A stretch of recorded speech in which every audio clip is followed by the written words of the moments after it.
أعوذ بالله من الشيطان الرجيم. بسم الله الرحمن الرحيم. وظنون إذ ذهبا مغاضبا فظن أن لن نقدر عليه فنادى في الظلمات أن لا إله إلا أنت سبحانك إني كنت من الظالمين.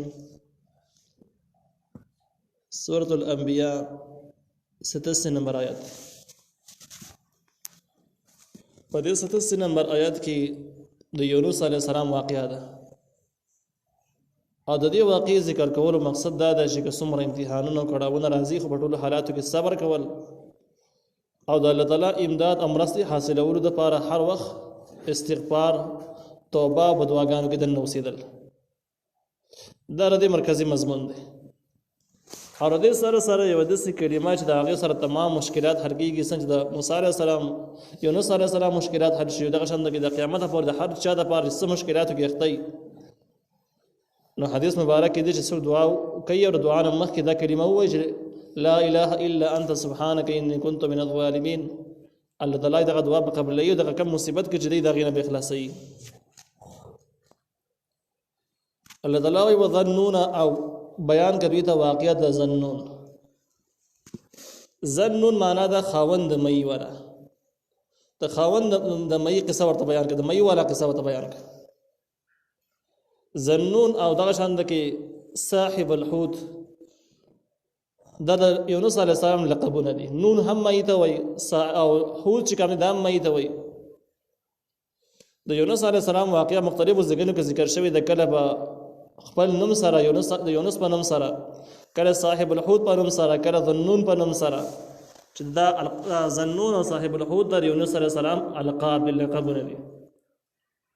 او دې کې هغه واقع ته اشاره ده چې په کوم کې یونس علیه السلام مئی تر کړه وو خټه کې پاتې شوی او صلیخ ورځ پورې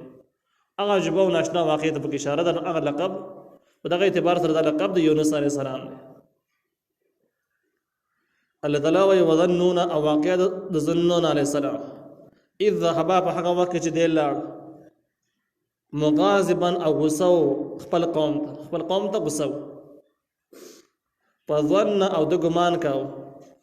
ان لن نقدر علیه چې موږ به راونه نیسو دلره علیه په دې کار باندې یعنی دغه تلل او بیرته نه راواپس کېدل جایز ګڼل.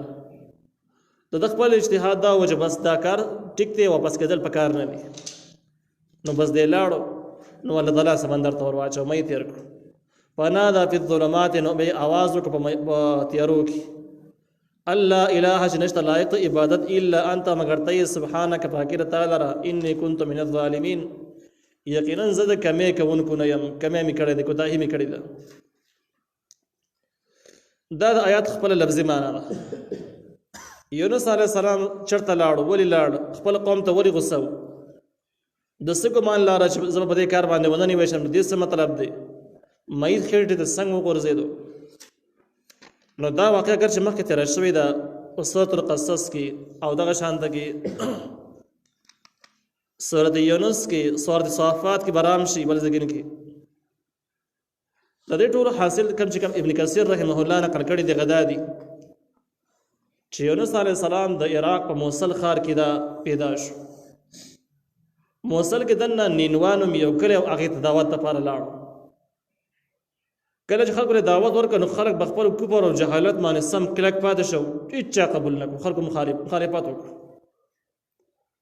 یونس علیه السلام ډېر خواري محنت په دې باندې وکړو او د دې خلکو د خبرو او تهمتونو نه یونس علیه السلام ډېر تنګ هم شو. نو یونس علیه السلام ته الله تعالی د وحي په ذریعه باندې وښودله چې پرانکې ورځ باندې په دې باندې عذاب راځي او دوی به مري ختمېږي به. یونس علیه السلام قوم ته پیغام واوره چې جماعت را وحي په ذریعه باندې ښودلی شوي دي چې په تاسو باندې به دومره ورځې بعد عذاب شروع کېږي عذاب به در باندې راځي که تاسو ایمان نه راوړئ په دغه عذاب کې به تاسو هلاک کېږئ. یونس علیه السلام دغه خبره دې ته واوروله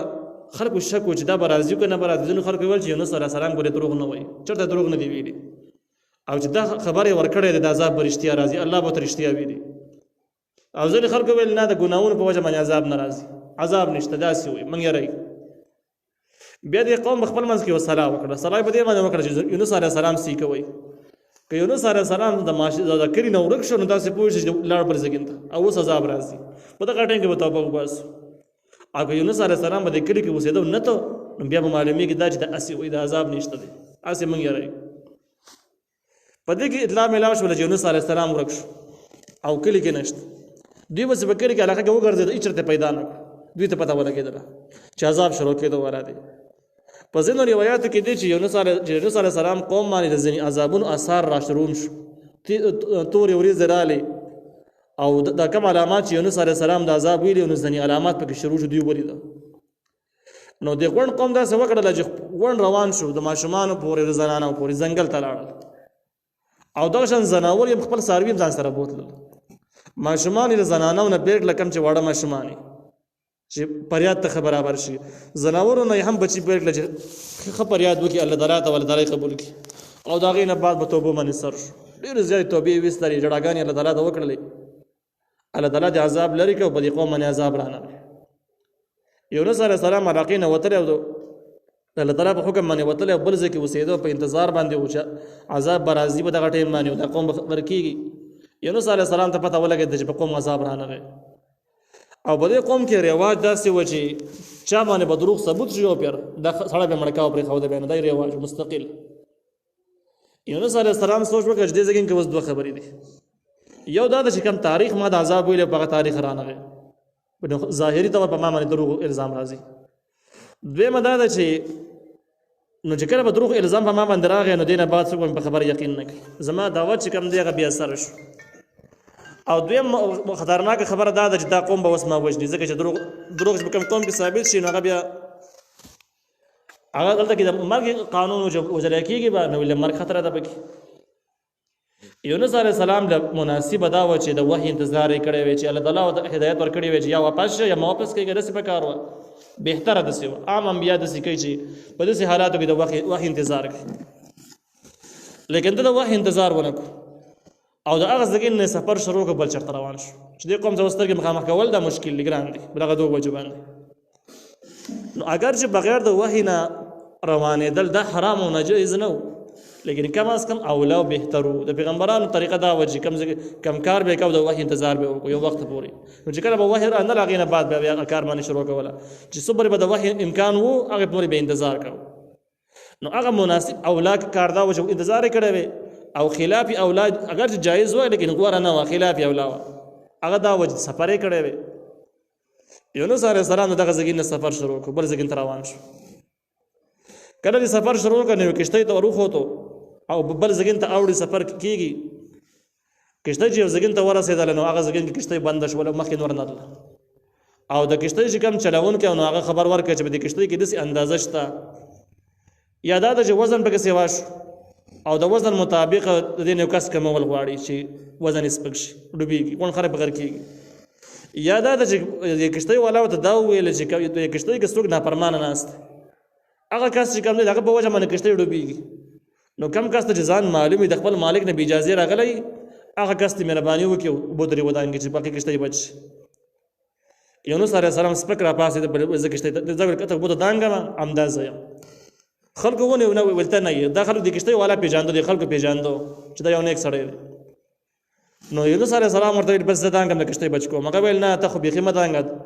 د نورو کسانو کې به څوک ودانګي ته د الله تعالی یو نیک انسان یې ستا مرګ مناسب نه دی په سارا په دې باندې وشوله چې په دې کې به خسڼی وشي او چې له چا خسڼی راوخوتو نو هغه به بیا غورځولی کېږي خسڼی چې واچو نو یو پیر هم د یونس علیه السلام راوخوت خلکو ویل نه داسې راوخوت بیا خسڼی اچو بیا واچو بیا د یونس علیه السلام راوخوتو یونس علیه السلام ورته ویل دا زه یم ویل نور خسڼی مه اچوئ خلکو ورته ویل نه نه ته نه یې د اسې ستا راوخوتو په درېیم پیر چې خسڼی واچو یونس علیه السلام ویل بس نور قلار شي دا زه یم یونس علیه السلام سره چې کوم زیاتي د ضرورت نه علاوه کپړې بیا هغې لرې کړلې ضروري جامې ځان پسې پرېښودلې او بس اوبو ته یې ودنګل چې کله اوبو ته ودنګل نو الله تعالی یو مېت حکم کړی و چې د ډېرو زمانې نه په دې اوبو کې انتظار کوه د یونس علیه السلام په انتظار باندې و هغه راوچت شو د اوبو په دې سر کې دی ونیو بس خېټې ته منتقل کړو مېت الله تعالی حکم ورکړی و چې دا یونس علیه السلام ستا غذا ګورې نه دی خوراک دی نه دی بلکې ستا دا خېټه چې کوم ده نو څو ورځو دپاره به د یونس علیه السلام دپاره جلخانې په طور باندې استعمالېږي د هغې نه بعد به دې واپس کېږي یونس علیه السلام خېټې ته منتقل شو په تکو تورو تیارو کې پاتې شو دې ځای کې ظلمات ټکی نقل کړی دی چې په تورو تیارو کې شو یو د مې خېټه په خپله باندې تیاروي بنده خېټه بل طرف ته کې د سمندر یخ ته رامایې بیرته راوړ سمندر په یخ کې په خپله باندې تیارې کې رڼاګانې نه نو دوه تیارې شوې او درېیمه تیاره دا وه چې دا د شپه پسې راغله شپه شوه نو درې واړه تیارې چې راجمع شي نو څومره مضبوطې تیارې په دې تورو تیارو کې یونس علیه السلام په خېټه کې ناست یونس علیه السلام ته اندازه ولګېدله چې الله تعالی ماله تنبیه راکړه یو خلاف اولا کار ما شروع کړی او هغه د الله تعالی خوښ نه شو نو ما ته په دې باندې تأدیب ادب میلاویږي امام قرطبي رحمه الله تفسیر قشیری په حواله باندې لیکلی دی چې د یونس علیه السلام خېټې ته د مایي خېټې ته تلل دا سزا نه وه دا عذاب نه و بلکې دا تأدیب و یعنې هوښیارول و او د دې مثال داسې دی لکه یو ماشوم چې غلطي وکړي وړوکی ماشوم نابالغه